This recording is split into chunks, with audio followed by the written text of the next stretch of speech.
Պարոն Խուդատյան, Նիկոլ Փաշինյանի գրառումից մեկ հատված եմ մեջ բերում։ Հայաստանյաց առաքելական Սուրբ եկեղեցու հավատավոր հետևորդներին կոչ եմ անում համախմբվել վեհարանը սիրով եւ քրիստոնեաբար ազատելու եւ որևէ իրապես սրբազան հոգեվորականի ամենայն հայոց կաթողիկոս ընտրելու օրակարգի շուրջ։ Հիմա սա նշանակում է, որ պետք է ֆիզիկապես մարդիկ հավաքվեն սիրով եւ քրիստոնեաբար վեհարանի շուրջ եւ կաթողիկոսին այնտեղից հեռացնեն, թե պարզապես պետք է դրա շուրջ քննարկումներ սկսվեն։ Դուք դա նշանակում է այն, ինչը դուք ուղիղ կարդացիք։ Այսինքն դրանից ավել եւ դրանից պակաս, դրանից ավել եւ դրանից պակաս։ Ես չեմ հասկանում, ֆիզիկապես պետք է գնալ սիրով եւ քրիստոնեաբար վեհարանի շուրջ համախմբվել, թե պետք է պարզապես մտքերով դա։ Երբ որ հանրապետության վարչապետը իր գրառումին ավելացնելու ինչ-որ բան ունենա, վստահաբար ինքը կանի է։ Վստահաբար նոր թեկնածու է իմպիչմենթի առաջադրել Դավիթ Համբարձումյան։ ՔՊ-ում արդյոք այս հարցը հասցրել են քննարկեն ինչ դիրքորոշում ունեք։ Այդպիսի հարց չեն քննարկել վերջին հանդիպումների ընթացքում, պետք է ասեմ դա իրենց իրավունքն է, կարող են անել են ինչ ուզում են, այդպիսի բազմաթիվ տեխնացուներ են իրենք առաջադրել ընդդիմության տարբեր ժամանակների կարկառուն ներկայացուցիչների, դրանց իրենց ձախողումից հետո նաև պայմանական ասած կարկառուն հոգևորականների, որոնք զբաղվում են քաղաքականությամբ, հիմա նշանակում, այսինքն առաջադրում են համայնքային պաշտոնյաների մենք որպես կառավարող մեծամասնություն մտահոգություն չունենք հանրապետականի այս կամ այն առաջադրումների մասով, մենք վստահ ենք, որ իմպիչմենտի գործընթացը ձախողվելու է, հանգիստ պատրաստվում ենք 2026 թվականի խորհրդարանական ընտրություններին, այն վստահությամբ, որ խորհրդարանական ընտրություններին ունենալու ենք ճնշող առավելություն, այն է 50+1 ձայներով հաղթանակ ընտանելու։ Գյումրի եւ Փարաքարի ընտրությունները մեծ հաշվով թիմ ընտրություններ են եւ դրանք քաղաքական առումով մտահոգություն չունեցող ընտրություններ են մեզ համար, ինչ նկատի ունեմ, որ մարդիկ ավելի շատ անձով պայմանավորված ընտրություններ են կատարել, պիտի ասեմ, որ դրանով պայմանավորված նաեւ Գյումրիում մեր տեխնացուն առաջին տեղ է զբաղեցել, այո, ձայների թիվը բավարար չի եղել եւ ընդդիմությունը կարողացել է կոալիցիա կազմելով Գյումրիում իշխանություն ունենալ, բայց դրանք տեղային ընտրություններ են եւ հենց այդ տեղային լինելու տրամաբանությունը ապացուցվում է մի պարզ բանով, որ նույն քաղաքական ուժը նույն օրը անցկացվող ընտրություններում իրարից ընդամենը 80 կիլոմետր հեռավորության վրա խոսքը Գյումրի եւ Փարաքարի մասին է, օրինակ ապրելու երկիր կուսակցությունը միտեղ հավաքում է 57% ձայն, մյուստեղ հավաքում է 3 եւ նույնիսկ Շեմը չի կարողանում հաղթարել, սա գալիս է ապացուցելու, որ սրանք անձով պայմանավորված ընտրություններ են եւ մենք այստեղ մտահոգություններ չունենք։ Առավել եւս ես վստահ եմ, որ դուք էլ չեք կարծում, որ 2026 թվականի ընտրություններին Գյումրիի օրինակով օրինակ հանրապետությունում կոմունիստական կուսակցությունը կարող է 20 եւ ավել տոկոս ձայն ստանալ, այնպես որ այստեղ եւս մտահոգվելու ոչինչ չունենք։ Պարոն Խուդատյան, ես խնդրում եմ, որ ձեր ձեռքը դնեք ձեր խղճին ու անկեղծորեն ասեք։ Վարչապետ Փաշինյանը իր տիկնոջ հետ 2018-ից հետո մի քանի անգամ հանդիպումներ է ունեցել Մայրաթոռում կաթողիկոսի հետ, կհիշեք են հայտնի լուսանկարն էլ Աննա Հակոբյանի մի Թևանի այսպես կարմիր զգեստը, որը քննարկվեց բուռն վարչապետի խոնարհաբար հանդիպումները կաթողիկոսի հետ։ Հիմա ինչ պատահեց հանկարծ, որ միանգամից որոշեցին պարզել կաթողիկոսի իր տեղում չէ, կուսակրոն չէ, զավակ ունի թե չունի։ Ձեզ այդ հարցը իսկապես անկեղծ եմ ուզում պատասխանեք, էլի ոչ քաղաքական կոնյուկտուրայից ելնելով։ Ընդհանրաբար զավակ ունենալու ինֆորմացիան կամ դրա կասկածները եղել են դրանից հետո, ես դրան նախորդած իրավիճակի մասով պիտի ասեմ, որ ես մեկնաբանելու բան չունեմ, եղել են նորմալ հարաբերություններ են ժամանակ, քանի դեռ եկեղեցին չի զբաղվել քաղաքականությամբ։ Դրանից հետո եկեղեցու որոշ հոգևորականներ զբաղվել են քաղաքականությամբ եւ մենք այդ որոշ հոգևորականների մասով որպես քաղաքական մրցակիցներ մեզ տվել են գնահատական։ Եկեղեցու մասով եկեղեցու դեմ իշխանությունը արշավ չունի, այդպիսի արշավ չի պլանավորվում։ Ես գլուխ եմ խոնարհում եկեղեցու այն հոգևորականների առաջ, որոնց թիվը եկեղեցում շատ ավելի մեծ է, լինեն այդ հոգևորականների պաշտոնե կուսակրոն թե ոչ, կամ բազմաթիվ հոգևորականներ, որոնք իրենց հոտին կարողանում են առաջնորդել եւ օրինակ են քրիստոնյաների համար։ Եվս մեկ անգամ հաստատեցիք, այսինքն եթե կաթողիկոսը չպահանջեր Փաշինյանի հրաժարականը, ընդուներ ձեր վարած քաղաքականությունը, սրա մասին ընդհանրապես ոչ կհիշեիք զավակ ունենալը։ Դուք իմ ասածը հիմա հայեցողական եք մեկնաբանում, ես ասում եմ, որ շատ մեծ է հավանականությունը, որ զավակ ունենալու մասով ենթադրյալ ինֆորմացիան հենց այն ժամանակ է, այո, հենց այն ժամանակ ժամանակ է հանրայնացվել, որի մասին իմացվել է, եւ իմ մոտ տպավորությունն է, որ դուք բոլորդ որպես քրիստոնյաներ շատ հաշտ եք եկեղեցու հիմնական կարգերից մեկի կուսակրոնության խախտման մասով, եւ ձեր մոտ դա բնական է եւ տրամաբանված է եւ բարոյական է եւ հիմա դուք այդ փաստը կարծես թե հաստատ եւ ուրեմն բնական եք համարում եւ դրան զուգահեռ ուզում եք այլ ինֆորմացիա, այլ մեկնաբանություն ստանալիս դից ես կարծում եմ, որ եթե այդպիսին է իրավիճակը, դա շատ վատ է, անկախ դրանից քաղաքական իշխանությունը հայտարարում է դրա մասին թե չէ, դա շատ վատ է եւ կարծում եմ, այո, այդ դեպքում պիտի համապատասխան ուրեմն վերաբերմունք լինի նաեւ քրիստոնյա ժողովրդի կողմից։ Առաջ որ միրոնոշնիկի արարողության էր Փաշինյանը մասնակցում եւ թիմը իշխող եւս ողջ վերնախավով այդ ժամանակ այդ հարցը չկար, որ ուխտադրուժը հնարավոր է զավակ ունի հիմա առաջացավ։ Այո, ենթադրում եմ չկար այդ ժամանակ։ Նոր է Փաշինյանը։ Չեմ բացառում, որ նոր եմ parcel։ Պարոն Խուդատյան, դուք օրինակ որ Թե հանդիպեք դուք հաշտեք այդ մտքի հետ։ Իսկ դուք հաշտեք վարչապետի ընտրած բառապաշարը։ Իսկ դուք հաշտեք այդ մտքի հետ։ Վարչապետը իր բառապաշարի մասով մեկնաբանություն տվել է, ես ավելացնելու բան չունեմ։ Չէ, այդ մտքի հետ օրինակ դուք հաշտեք, որ կարող են բազմաթիվ բարձրաստիճան եպիսկոպոսներ, արքեպիսկոպոսներ, ովքեր իրենց կարգավիճակի բերումով պիտի կուսակրոն լինեին, կուսակրոն չեն եւ երեխա կամ երեխա Հաշտ չենք, որ Արցախ չունենք։ Մենք հաշտ չենք լիքը բաների հետ, պարոն Խուդատյան։ Ես ուրախ եմ, որ մեր բոլորի օրակարգում կան հարցեր, որոնց մասին եւ ես եւ դուք նույն կարծիք ենք։ Պարոն Խուդատյան, հիմա երբ որ քաղաքացին հաշտ չէ, որ եկեղեցում կա հոգևորական, որը խախտել է, հա, կուսակրոնության ուխտը,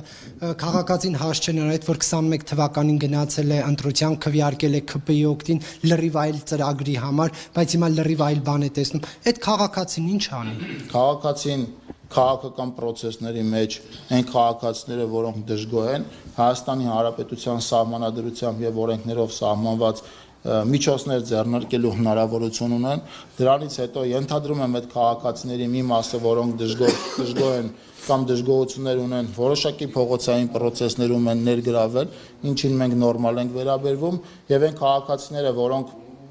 դժգոհ են կամ դժգոհություններ ունեն, իրենց ձայնը բարձրաձայնելու հնարավորություն կունենան նաև 2026 թվականին։ Քաղաքական process-ների մասով քաղաքացիները իրենց ձայնը բարձրացնելու հնարավորություն են ունեցել առնվազն 2018 թվականին եւ դրանից հետո եւ կարծում եմ քաղաքացիները նույն հնարավորությունը պետք է ունենան, եթե հաշտ չեն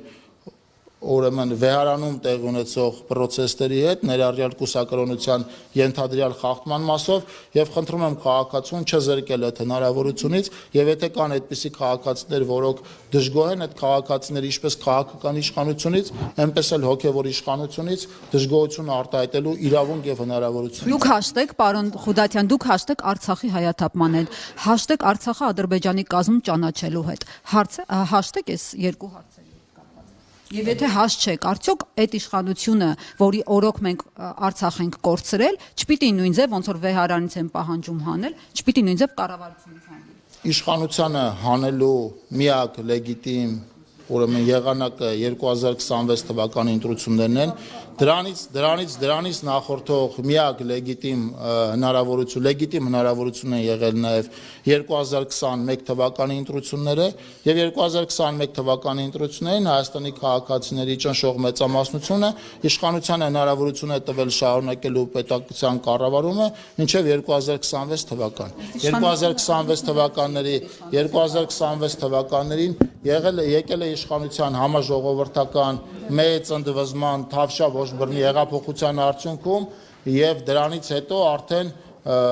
հաջորդ ընտրություններին, որոնք եղել են 2018 թվականի դեկտեմբերին, մեծ ձայներ ստանալու արդյունքում, եթե դուք այդ լեգիտիմությունը հնչեցիք, որ ուրեմն իշխանությունները լեգիտիմ չեն, ես պիտի պնդեմ, որ Հայաստանի իշխանությունները Հայաստանի երրորդ հանրապետության պատմության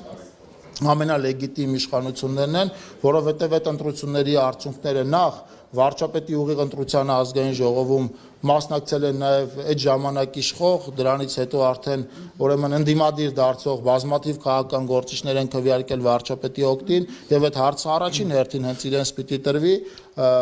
եւ երկրորդը դրանից հետո 2018 թվականի դեկտեմբերի ընտրությունների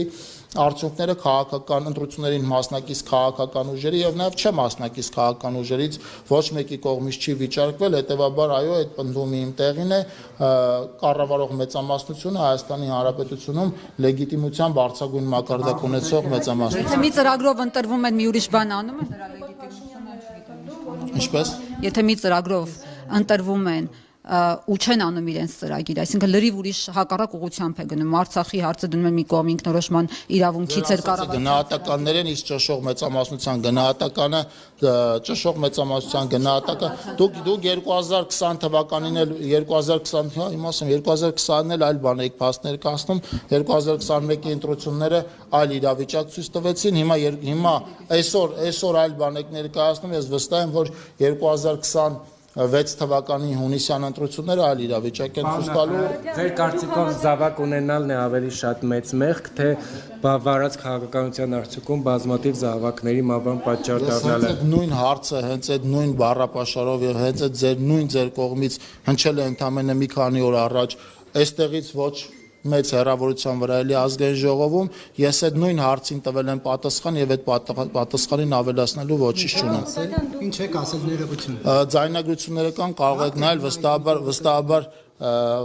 կփոխանցեն ձեզ գործընկերները։ Դուք համաձայն եք, այսինքն Փաշինյանի այն պնդման հետ, որ Լևոն Տեր-Պետրոսյանը Հայաստանի Հանրապետությունում ընտրությունների կեղծման պրակտիկայի հիմնադիրն է։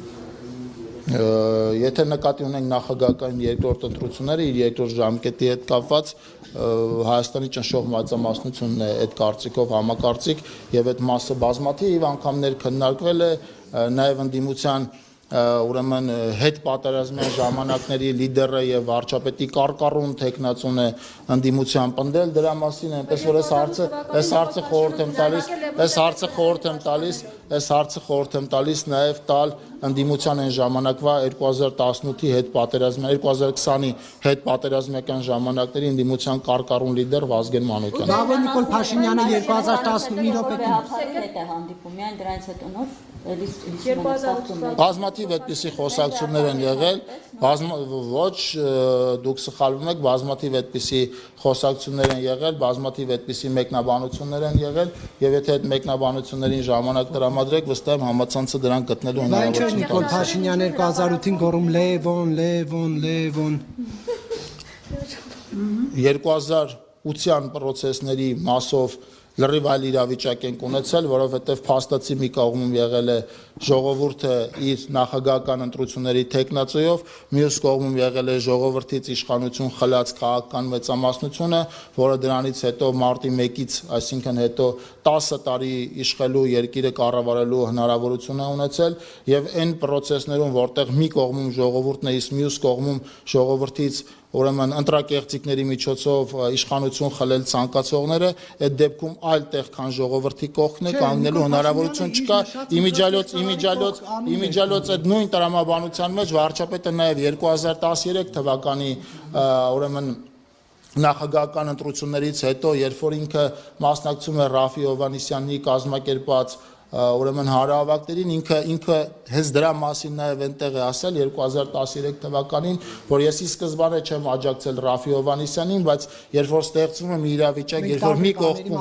հիմա նույն իրավիճակ, հիմա նույն շատ հստակ պատասխանում եմ, երբ որ ստեղծվում է քաղաքականության մեջ մի իրավիճակ, որտեղ մի կողմում ժողովուրդն է եւ մյուս կողմում ժողովրդից իշխանություն փորձել գողացող ուրեմն խումբն է, այդ դեպքում կանգնել այլտեղ քան ժողովրդի կողքն է, այլ հնարավորություն քաղաքական գործի չունի։ Ես մեկ անգամ իմ հարցը տամ ավելի փորձեմ ներողություն Նիկոլ Փաշինյանը 2008 թվականին Ազատության հրապարակում հնչեցնում է առաջին նախագահի անունը։ Ձևակերպում եք նույն հարցը, ես ձևակերպում նույն պատասխանը։ Չէ, ես ուզում եմ որովհետև մի կողմում, որտեղ ընտրությունները կեղծվել են, մի կողմում կեղծված ընտրություններով ժողովուրդն է, մի կողմում կեղծված ընտրություններով ժողովուրդն է իր քաղաքական լիդերի գլխավորությամբ, մյուսում է ժողովրդից իշխանություն գողանալ փորձող քաղաքական ուժն է եւ քաղաքական ընդդիմադիր քաղաքական գործիչը այլտեղ քան ժողովրդի կողքն է կանգնելու հնարավորություն չունի։ դեպքում ժողովրդի Ենթադրյալ ընտրակեղծարարի անունն է 2008-ին ժողովրդի տեխնացուն եղել է Լևոն Տեր-Պետրոսյանը, 2013-ին ժողովրդի տեխնացուն եղել է Ռաֆի Հովհաննիսյանը եւ հանրապետության վարչապետը այն ժամանակ որպես ընդդիմադիր քաղաքական գործիչ կանգնել է այն կողմում, որտեղ ժողովուրդն է։ Դրանից հետո քաղաքական գործընթացները գնացել են այլ ուղղությամբ, որի մասով վարչապետը 2013-14 թվականներին հոդված է ունեցել գրած, այդ հոդվածին հիմա չեմ ուզենա հղում անեմ, որովհետև վերնագրի մասով գուցե ուրեմն չկարողանամ վերնագիրը հիշել, բայց պիտի ասեմ, որ այդ հոդվածը այն խորը հակասությունների մասին էր, որ այդ ժամանակ ինքը ուներ ՀԱԿ-ի հետ որպես այն ուրեմն խմբակցություն, որի պատգամավոր էր հանդիսանում ինքը, եւ դրանից հետո արդեն process-ները գնացել են այն ուղղությամբ, որի արդյունքում հիմնադրվել է նախ քաղաքացիական պայմանագիր